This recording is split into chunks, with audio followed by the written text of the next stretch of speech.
You want to support Roland Martin Unfiltered? Be sure to join our Bring the Funk fan club. Every dollar that you give to us supports our daily digital show. There's only one daily digital show out here that keeps it black and keep it real. As Roland Martin Unfiltered. Support the Roland Martin Unfiltered daily digital show by going to RolandMartinUnfiltered.com.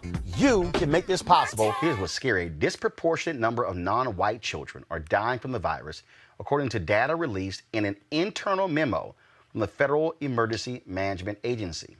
Nationwide, the number of COVID-19 cases among people under the age of 18 from March 1st to August 3rd were 40% Hispanic, 34% white, 40% Hispanic, 34% black, 19%, actually, are those numbers, again, I got 40% Hispanic, 34% white, 19% black. I think those numbers are reversed. We need to double check that. The ethnicity breakdown of those patients who died from the disease, okay, this is who died. Okay, so the first number were those who are under the age of 18 diagnosed. 40% Hispanic, 34% white, 19% black. Those diagnosed. Now, those who have died, 38% Hispanic, 34% black, 25% white. That means that among Hispanics, 40% diagnosed of the deaths, 38% Hispanic. Of those who got it, 34% were white, yet 25% died who were white. So that is, it was a drop. Black people, fewest number of black children diagnosed at 19%, 34% of black kids died. Joining me to talk about the crisis, Dr. Dan, first of all, Dan Fabui, a pediatric emergency medicine specialist in Maryland and an Obama administration biodefense appointee.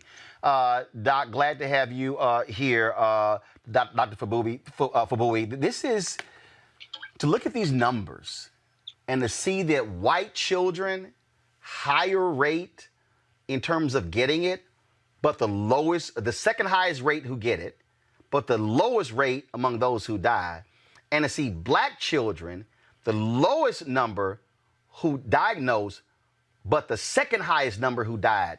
That is shocking. Yeah, thanks for having me, Roland.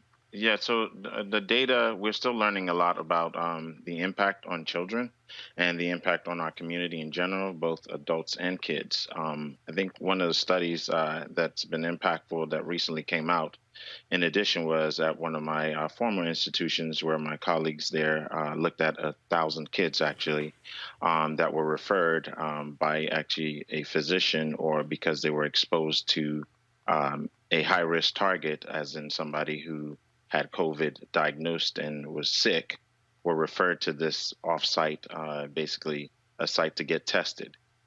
In that study, they actually found that approximately 1 out of every 5 patients actually that presented to that site in the District of Columbia, which represents the DMV area, actually had tested positive.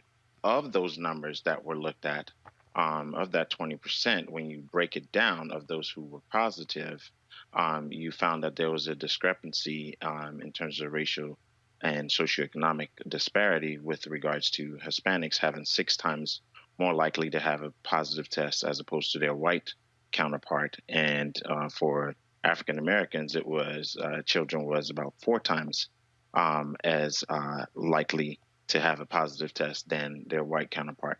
So this shows kind of what the discrepancy in the area is. And that doesn't mean that it's just the children. The same disparity data we found in adults. But this has now clarified the fact that we kind of knew this, but it has documented that there are some racial disparities, not just in the adult population, but now is affecting our children. And we need to make amends to kind of fix those things or at least account for that.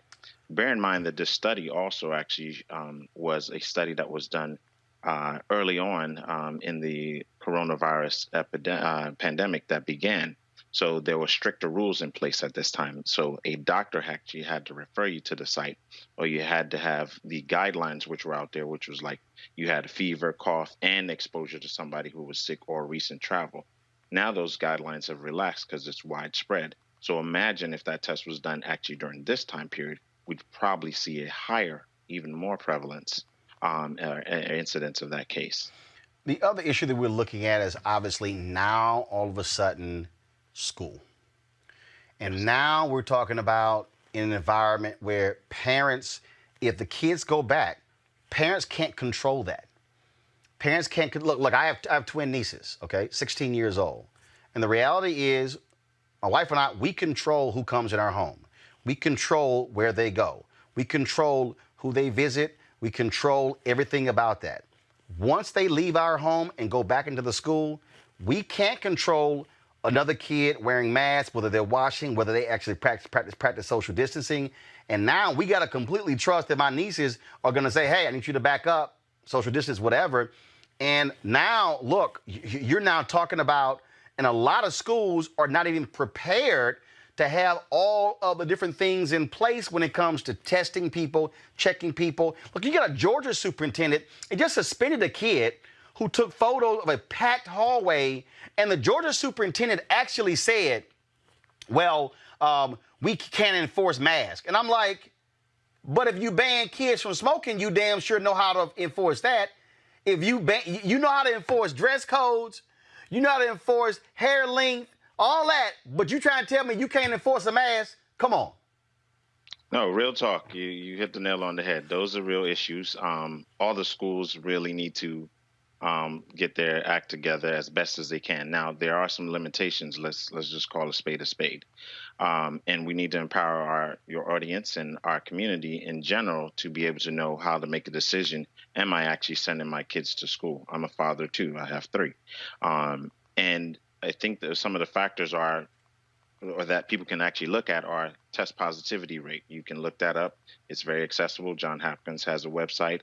You can look at the DC Department of Health, Maryland Department of Health, Virginia, whichever state you're in, you can look at all those online. So your positivity rate should be less than 5%. Ideally, you want it 1% or less. New York is a classic example. Theirs is around 1%. DC is about 1.6, 1.4%, looking at the latest data. But even with those numbers, that will actually at least begin to help you have a discussion around, okay, am I going to send my kids to school? The other part is the school's responsibility, which you alluded to, Roland, which is basically, hey, everybody should be wearing masks, faculty, staff, students. It should be mandatory. If it's not mandatory at any of those institutions, I'm not considering it as a parent. I don't think you should be. I think if that's in place, and then the testing and turnaround time of the testing is another thing. We've had a lot of lag in testing results due to reagents, due to whatever the reasons. There are many things. But now, actually, one of the places that's really been good with really testing is DC. They've improved their testing, but the questions are still the turnaround times to getting the results. Then you ask the school the other question: what are your policies in place in terms of how do you notify families and parents? They're good at being able to notify parents on certain things. So have they done this before? Not all administrators understand the pandemic. They're trying to digest all that information while they figure out what's going on with the children and all those things. But there are certain nuances. So do you have a public health or a health expert or specialist at the school that they've plugged in with, or with the local Department of Health or community Department of Health, and how they can send kids to get tested, or how that all works together? That has to be done. And then what happens when you have a positive case? Do you quarantine just that student? Do you send other kids home? Those things they need to answer and be able to have a plan that's solid in place. Dr. Dan Fabui, we certainly appreciate it, man. Thank you so very much. My pleasure. Dr. Carter, I want to go to you. You, of course, you professor, Howard University. Howard's plan is sort of this augmented plan. They're not going completely online. Talk about that again. How y'all are having to deal with this, and obviously you're dealing with college students. You're dealing with adults. It's just a whole different ballgame when you talk about elementary kids, junior high school, and high school. Well, you would hope it would be a different story, but the truth is we're talking about young people who haven't seen each other for months, who want to be in contact, and you're not going to stop a bunch of college kids from congregating, having parties, and doing all of those things. And I think Howard just came out today with their new plan, which is going to be virtual for undergraduate students and non-residential. And I think that's important. I mean, we all recognize that universities have a desire to get back to normalcy, but these are not normal times. And certainly we want to be able to provide students with the best education possible. I would encourage people to not think of online as some sort of less good variety of teaching. It's just a different modality. Nonetheless, you have to think about the kids first, the students first. And if any of your conversation has an acceptable loss calculation as part of it, we've already failed as institutions of higher education. So I hope more institutions start thinking about these things and thinking about the health of the students, especially because we know that these are young adults. And as much as we want to police behavior, when we think about students with off-campus housing or even on an on-campus environment, we're not going to sit there and lock students away in their rooms and tell them they can't socialize or they can't go off campus and do whatever else they do. And I just think it's a really bad recipe for all the negative outcomes, because we know it only takes one student with a disease that's this highly infectious to make a whole campus community sick.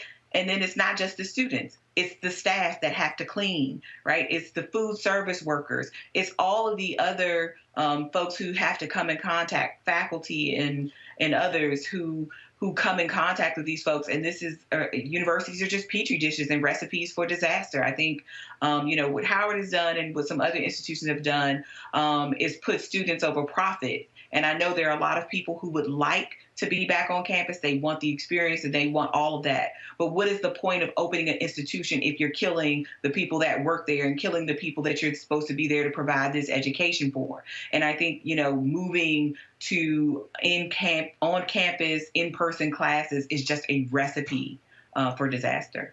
Look, this is a concern for every single parent, Derek, because look, you don't know. And again, if you talk about already inadequate resources compared from suburban districts to inner city school districts, you definitely about to see that right now when it comes to health. Absolutely. And, I sat a couple of weeks ago, I sat on the call for the school district for my son, because I wanted to find out what they were doing and all that kind of stuff. And that's where I've really found out what a lot of these different school systems were doing. And again, when you talk about those disadvantaged communities and some of these disadvantaged students, they need the face time. However, given this COVID, we got to do virtual. So I'm dealing with a rising senior in high school, and then I have a daughter who's a rising junior who's part of the University of Maryland College system. And so she's going back in a couple of weeks. And so a lot of their classes are going to be virtual. They're going to do a combination of virtual and in class. So I'm a little leery of the whole thing, but as a parent, I don't know what we can do at this point. I got a niece who just went back to NC State. They're all full board, going straight ahead in terms of what they're doing down there. So each one of these universities, each one of these different school districts all have different plans. And I think the onus falls back on the parents in terms of what we feel comfortable with and where we feel comfortable sending our child at this point. And right now, man, I'm not comfortable with a whole lot of this stuff that's going on. But, what can we do at this point? Rob. Yeah, we got here, and I have to remind everybody, because we have such poor leadership. Every other country has pretty much came back and responded on the leadership. because they dealt with a global pandemic that happens once in a century. And so they dealt with it. We decided that we weren't going to deal with it. We decided that we were going to have a state-specific approach, and Trump wasn't going to do anything. Everybody do their own thing. And some people just said, well, we're not going to do it. Some people took it seriously. Some didn't. And so we had we didn't have a coordinated response, and literally lives were lost. But here's the thing. You have all these folks talking about the economy. They've caused more damage to the economy because they had this half-ass opening they shouldn't have opened. They opened too early. They didn't take precautions, and that did more damage to the economy because now people have less faith. And so when things actually do get safe, there's going to be a lag time, and that's all due to a lack of leadership. And so this is why it matters who's in office. It matters. I would say, Rob, a lot of that is opinion. A lot of people had to get back to work. So they had to open up the economy because everybody couldn't stay at home. So I think a lot of times when we talk about what's happening right now, we're Monday morning quarterbacking. This is the first time we've ever had to deal with a global pandemic. And so when you start talking about what this administration did and what they didn't do, we also have to remember when this thing kicked off in January and February, every network was carrying impeachment trials because they wanted to get Trump out of the office. And so I think a lot of people dropped the ball on this thing initially because we were focused on impeachment. Hold on a second. Why is it that every other nation in the world is able to get through it, but not us? Every other nation. Every other nation is not the United States. It's not opinion. It's because we decided that we weren't going to take it seriously. We didn't have a coordinated response. We did not, and that caused lives and that caused economic damage.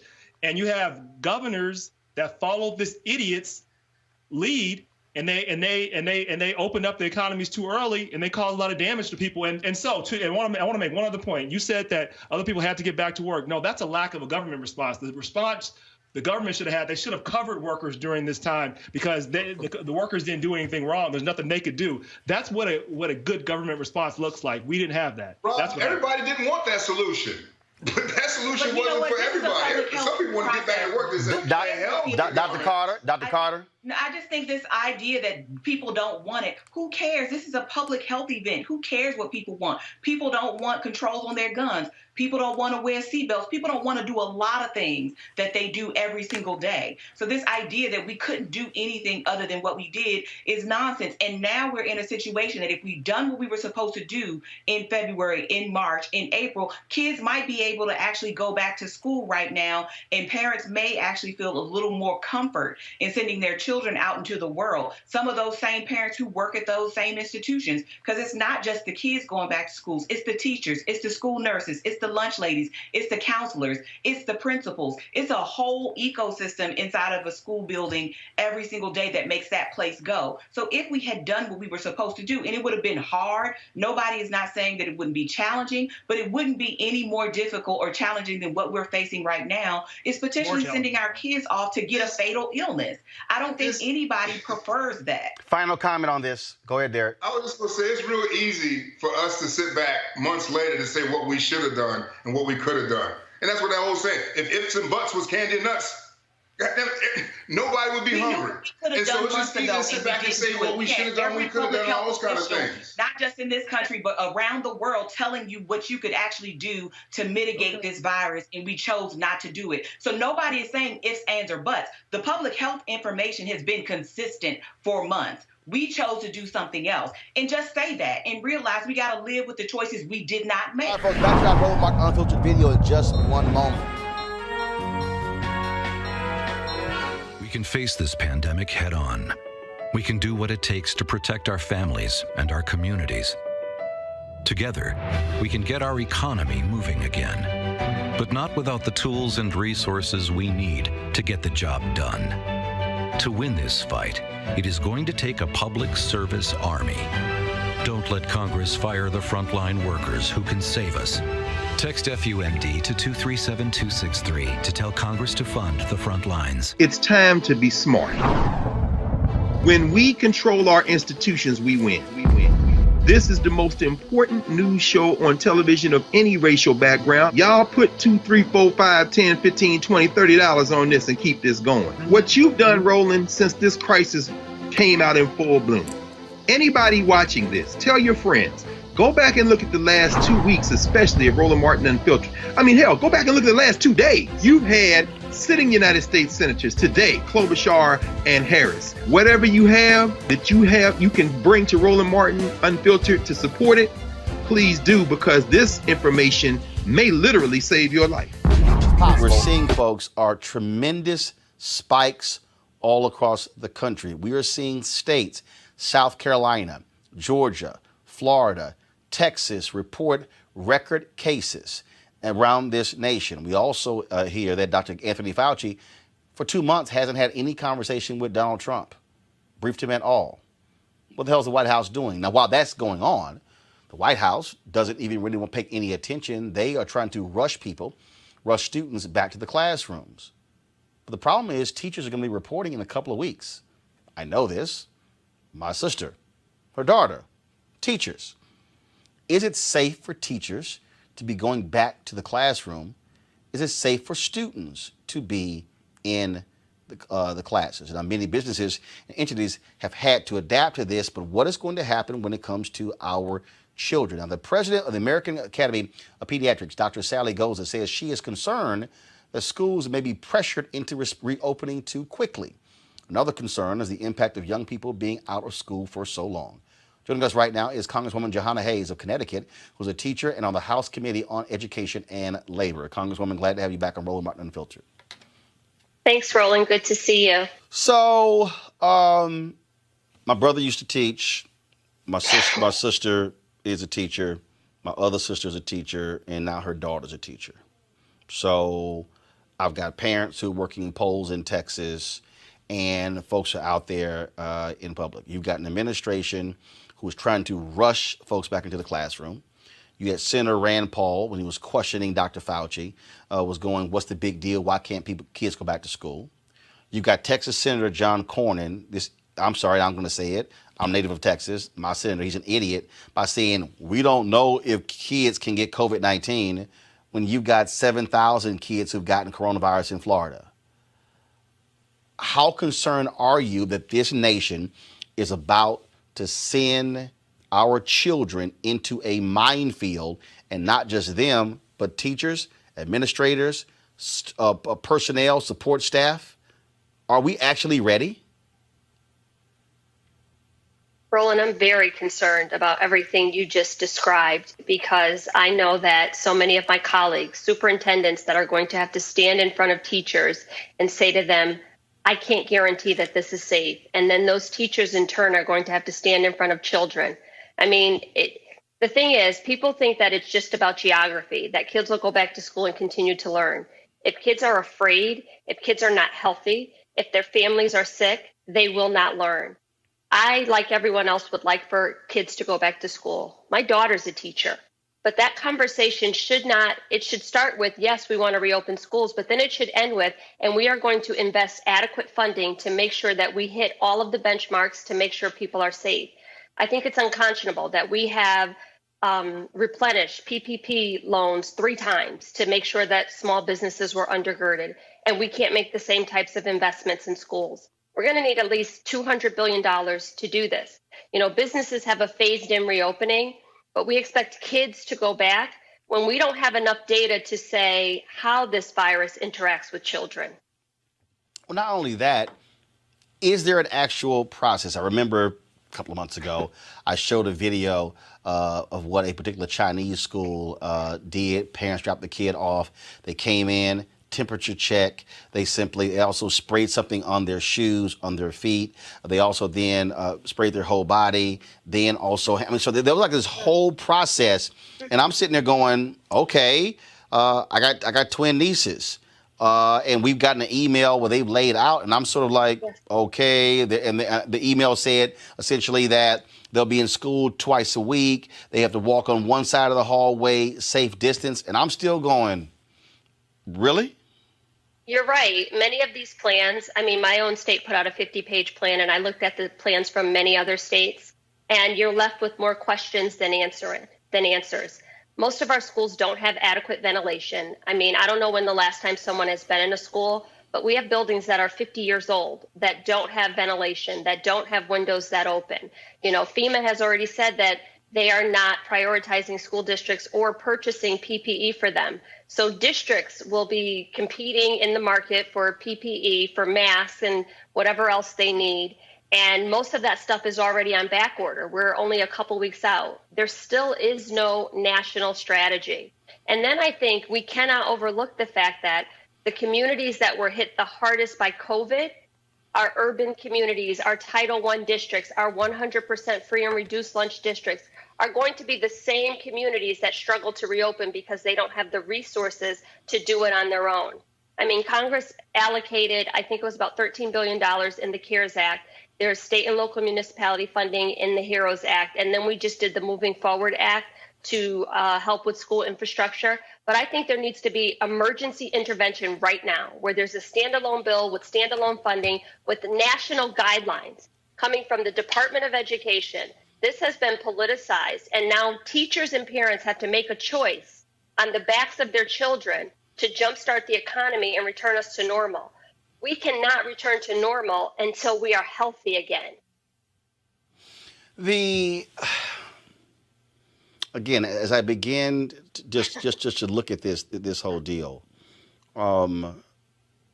parents are obviously worried because they're dealing with the fact that, will my child get behind? The online learning is not equal. I know of a suburban school district in Houston. They're going to be 100% online. They have the resources for laptops, for pads. They have. I mean, that's a different environment. I remember reading a story a couple of months ago in Chicago, the high number of children tracking who were not even logging on. Mm-hmm. They were able to see how many of them, they weren't even logging on. And so, again, you're now talking about not 2 or 3 months. We're not talking about a school year. That might be the case for 9 months. So, and I think that's part of my challenge, because back in February when we were first discussing what might happen, and then in March when there was a national conversation, state after state deciding to shut down, schools were looked at as places for babysitters so parents could work, or making sure that kids eat, or, you know, they had to have a safe space. And now we're talking about we need to reopen because they're lonely. All of those things are definitely societal problems, and I'm glad that we're having a national conversation about the achievement gap and kids missing education time, but to not discuss their health. So for the same doctors that are saying kids are lonely and they need to get back, they should be demanding that we have the funding so that we have trauma-informed counselors to meet them when they return from the most traumatic experience in their life. So yes, I agree with everyone that kids need to go back to school, but the purpose of school is the academics. All of these other societal problems, we need to deal with those as well.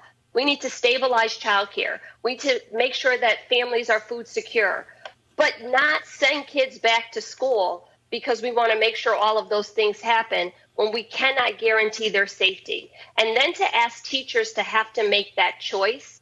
And every plan that I've read, there's no mention of, if a faculty member says I'm feeling symptoms and I want to get tested, can I get tested?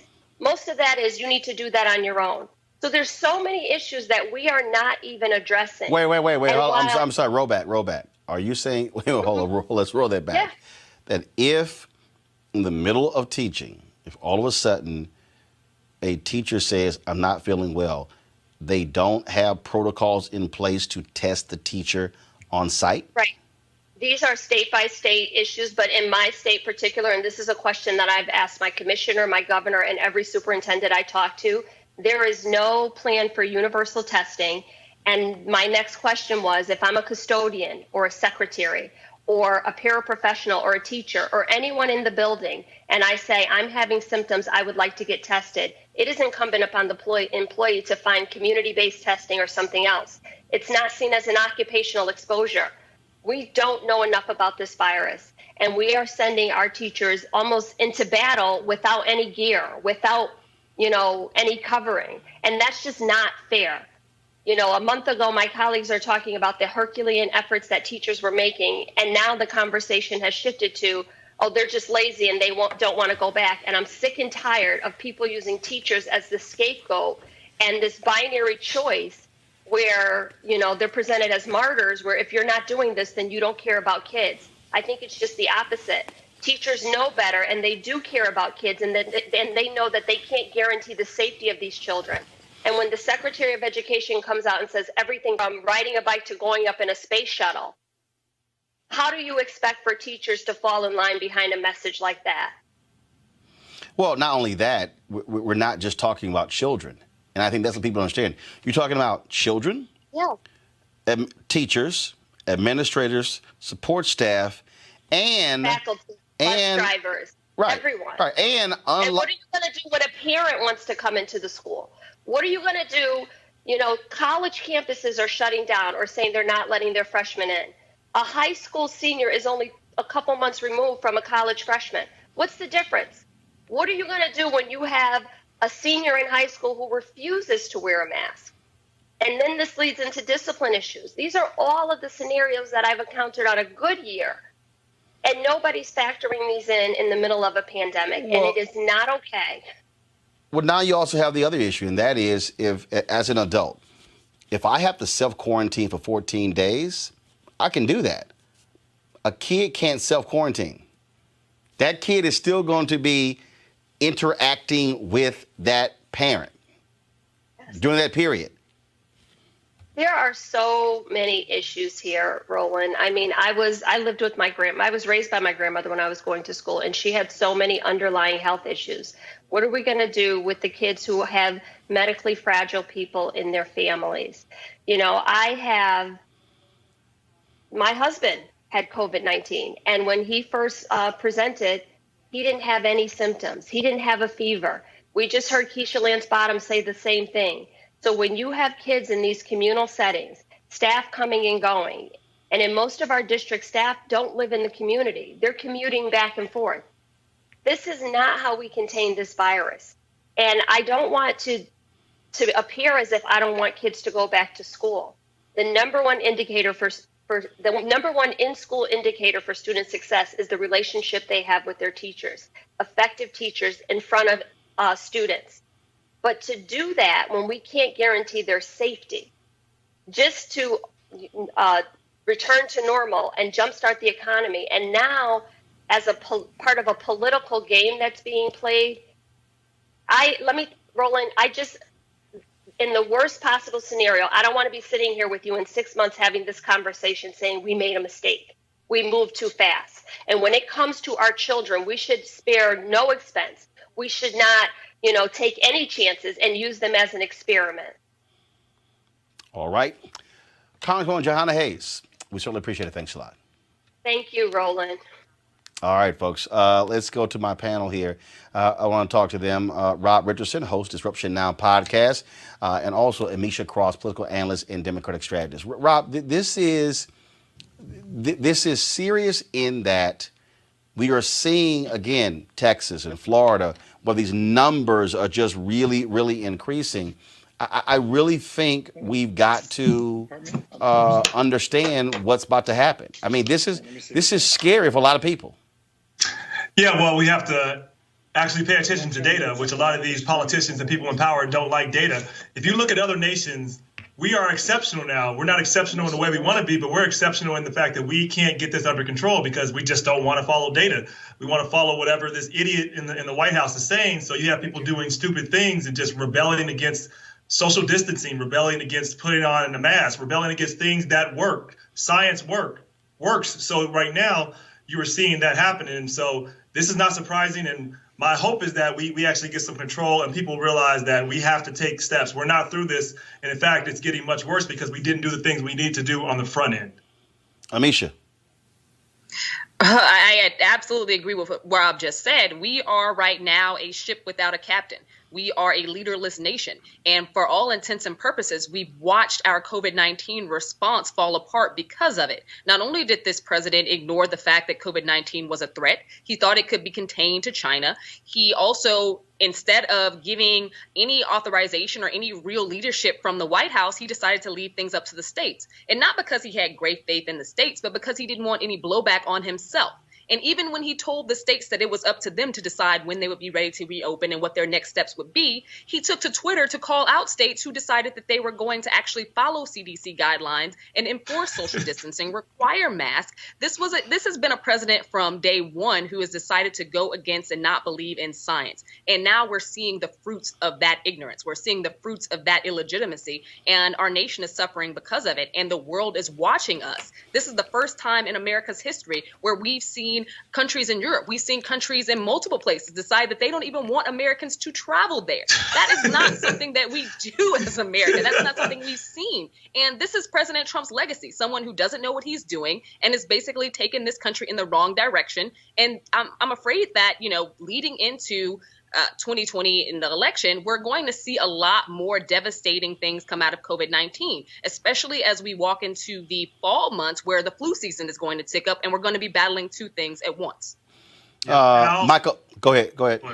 No, I'll just say very quickly, this has also been, COVID-19 has been less of a disruptor. It's been a disruptor in the short term, and it's accelerated long-term trends. So when you talk about, just like the Congresswoman talked about, when you talk about access to broadband, which we always needed and communities didn't have, now that we don't have that, it's accelerating the inequalities that we already see. The fact that we don't have universal pre-K, other nations have that. That's another reason why they were able to handle this. And you look at our healthcare system, it's a for-profit system that incentivizes not actually giving people access to healthcare. These things are now crippling us and really preventing us from being able to respond. So all of these things are really affecting this in a really serious way. So it's going to be a long road.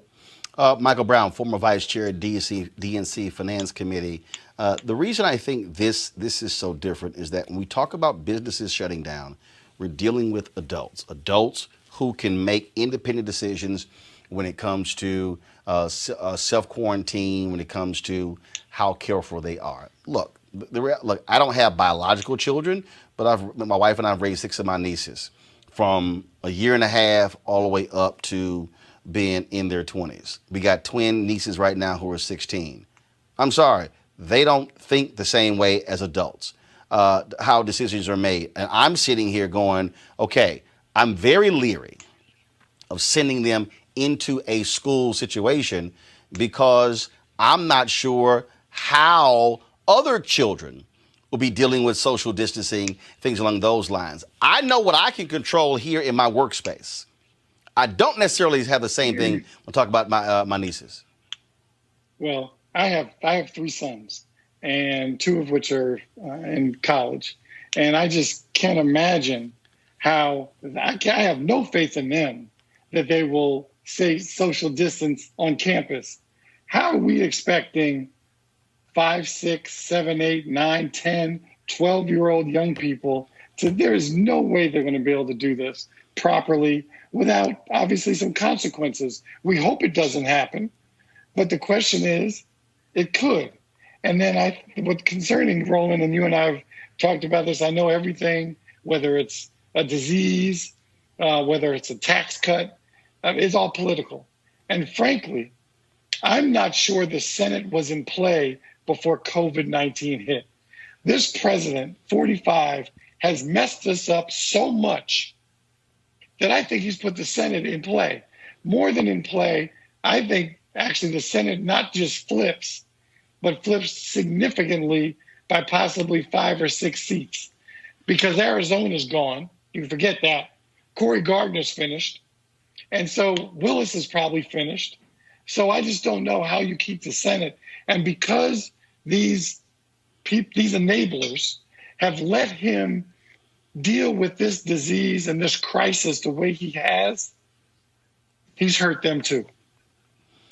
Well, I certainly get the whole politics of it. I think, again, what you're dealing right now is fear. And you're dealing with real fear of a lot of parents out there. And I'm telling them, Misha, all it's going to take is for 30, 40, 50 cases in a school, and you're going to have pandemonium of parents pulling their kids out, and then what do you do? And Roland, you're right. And the issue is we've already seen those numbers. We've seen them in early child care centers and pre-K centers, particularly in the South. We've seen where there have been 70 plus staff members who got sick. And for these child care centers that reopened, they had to immediately close back down and parents pull their children out.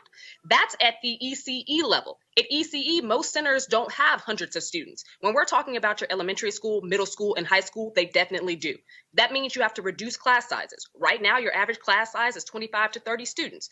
CDC guidelines tell us 15 or less. So that means you have to have space in your school building that accommodates that. It means you have to split up your teachers. It means you have to stagger schedules. It means that you have to be concerned about the paraprofessionals, the teachers who may themselves already be more vulnerable. It means the cafeteria workers, where are these kids going to eat? Because no longer can we house them in a cafeteria room eating at the same time for lunch.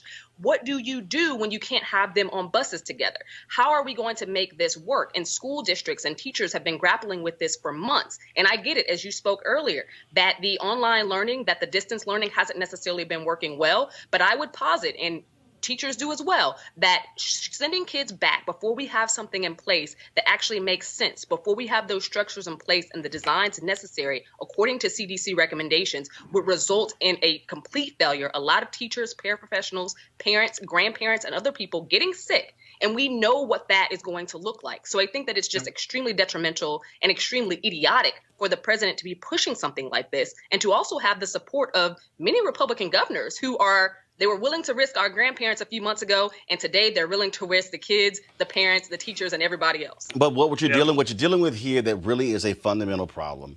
This is where failure of leadership comes in. Absolutely. This is where, Rob, having an administration, there is no way in the world a Dr. Anthony Fauci should give an interview and say he hasn't briefed the president in 2 months. That can happen. You can't have somebody sitting in the Oval Office contradicting the Centers for Disease Control and their rules when it comes to opening schools. You can't. This is an absolute travesty of what we're witnessing, of epic proportions, of an administration that is grossly unprepared and who doesn't care about the people. Doesn't care, grossly unprepared, and doesn't care.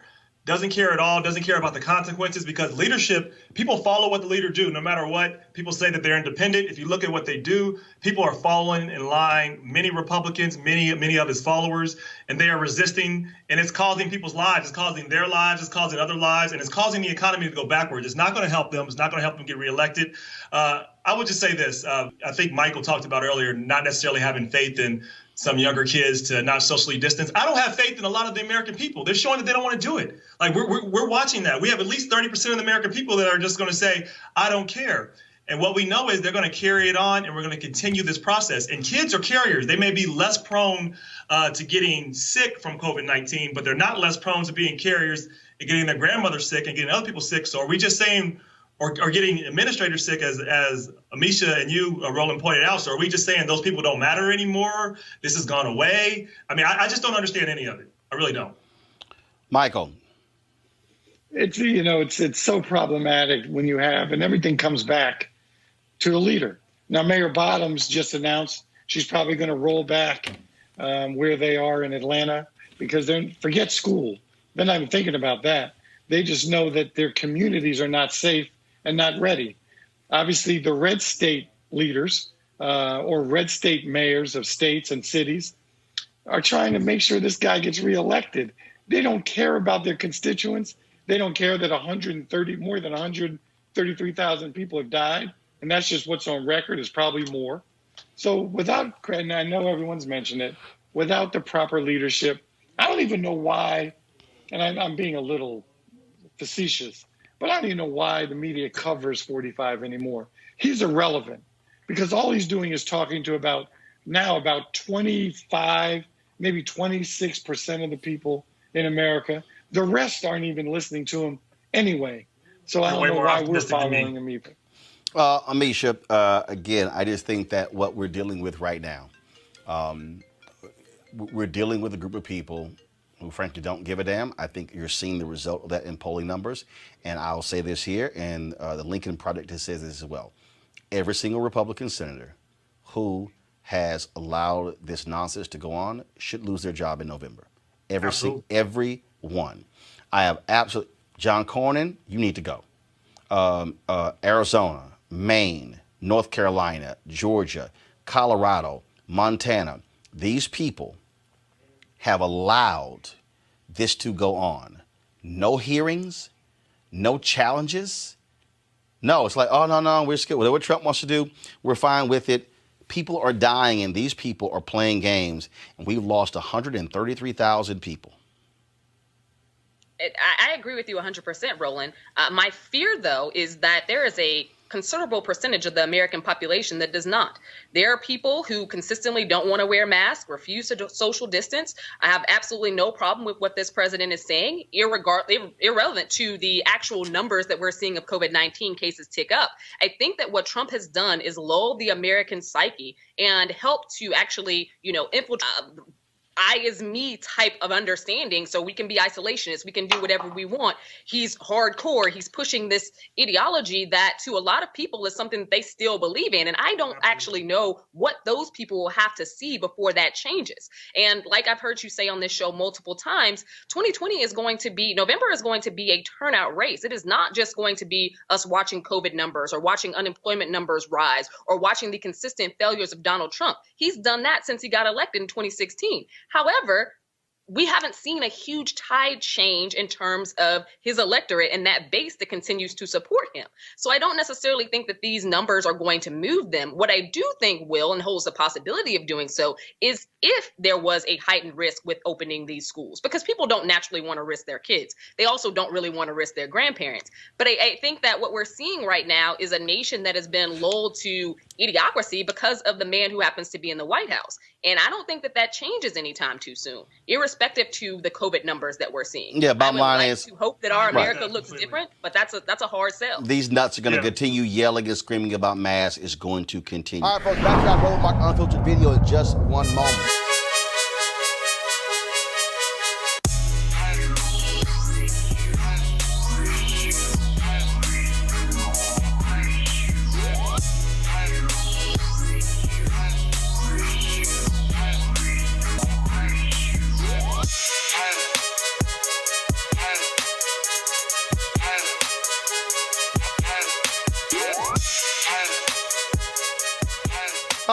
Folks, we support black-owned companies right here on Roland Martin Unfiltered. Well, Ceek.com is one of those companies. Mary Spio, she is the founder. She is the architect, the inventor. These two products here, these are virtual VR headset where you can pop your phone right in. You can watch a 360-degree video right from your phone with this particular headset. You can also go to their website, Ceek.com, and look at the programming that they have that's also virtual reality. They also have these great headphones right here, folks. Allows you to listen to music. If you're a gamer, you can also do that. 360-degree headphones, 4D. Trust me, you don't want to miss it. All you got to do is simply go to and use this promo code. If you want to get either one of those items, go to promo code is right there, RMVIP2020, RMVIP2020. Pop that in. Will allow you to be able to get the products. That's how you can support them and how you can support Roland Martin Unfiltered. And so again, Ceek.com, CEEK.com. It's time to be smart. When we control our institutions, we win. This is the most important news show on television of any racial background. Y'all put $2, $3, $4, $5, $10, $15, $20, $30 on this and keep this going. What you've done, Roland, since this crisis came out in full bloom.